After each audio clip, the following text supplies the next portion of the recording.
रायपुर से बड़ी खबर। मुख्यमंत्री विष्णुदेव साय निज निवास बगिया से लौटे रायपुर। मुख्यमंत्री साय ने कई मुद्दों पर दिया बयान।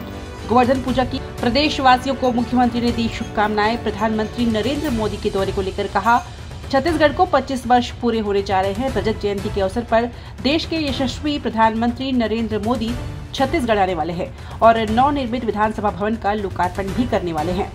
यहाँ ट्राइबल म्यूजियम भी है, उसका भी लोकार्पण भी उनके हाथों होना है। कांग्रेस द्वारा नक्सलवाद सरेंडर पर श्रेय को लेकर किया पलटवार। बिल्कुल नक्सलवाद की कमर टूटी है। पिछले 22 महीनों में हमारे जवानों ने नक्सलवाद के खिलाफ लड़ाई लड़ी है। जब हमने मुख्यमंत्री का दायित्व संभाला है, उसके 1 महीने बाद ही केंद्रीय गृह मंत्री अमित शाह छत्तीसगढ़ भी आए थे और इसके लिए बैठक भी उन्होंने की थी। देश का 70% नक्सलवाद छत्तीसगढ़ में ही बचा है। अगर पिछले 5 वर्षों में ये पड़ोसी राज्यों से समन्वय बनाते तो नक्सलवाद पहले ही समाप्त हो जाता। सुनिए क्या कहते हैं मुख्यमंत्री विष्णुदेव साय। तो आज गोवर्धन पूजा है, तो पहले तो समस्त छत्तीसगढ़ वासियों को गोवर्धन पूजा की बहुत बहुत बधाई, शुभकामनाएं। और इस साल छत्तीसगढ़ निर्माण को 25 साल हुए हैं, तो रजत जयंती वर्ष के रूप में हम लोग मना रहे हैं। और स्थापना दिवस के अवसर पर छत्तीसगढ़ का सौभाग्य है कि हमारे देश के यशस्वी प्रधानमंत्री श्री नरेंद्र मोदी जी यहाँ पर पधारेंगे और यहाँ पर नवनिर्मित विधानसभा भवन का भी उनके कर कमलों से लोकार्पण होगा। एक ट्राइबल म्यूजियम है, उसका भी लोकार्पण होगा और राज्योत्सव का भी शुभारंभ करेंगे।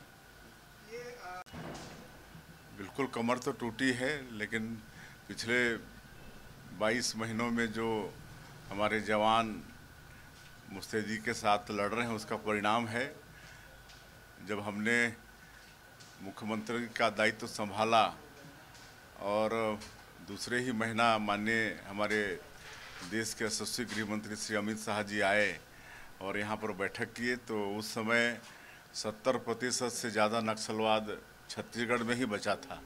बाकी थोड़ा सा जो पड़ोसी राज्य हैं, 6-7 राज्य, वहाँ पर था। अगर वो अच्छा से 5 साल सहयोग किए होते तो जो अन्य प्रदेशों में नक्सलवाद बची थी, उस तरह से यहाँ भी बचते, भारी मात्रा में नक्सलवाद यहाँ पर नहीं बचता।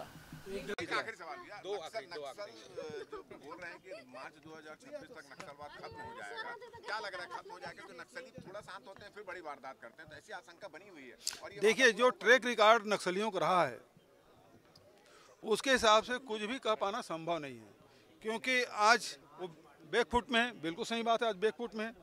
लेकिन आप देखेंगे कि एक घटना हो जाए तो पूरा फिर नक्सलियों की दहशत पूरे प्रदेश और देश में, और उसके आतंक का प्रभाव पूरे दुनिया में पड़ता है। तो जो आपने सवाल पूछा है वो वही सवाल है कि यदि ऐसी घटना हो जाए तो फिर वो फ्रंट फुट में दिखाई देगा। तो नक्सली को जिन्होंने बारीकी से अध्ययन किया है, जो समझते हैं, तो उसके इसलिए ये कहना कि कब समाप्त हो जाएगा, ये डेडलाइन जो घोषित कर रहे हैं, तो इसलिए हम लोगों को विश्वास नहीं होता।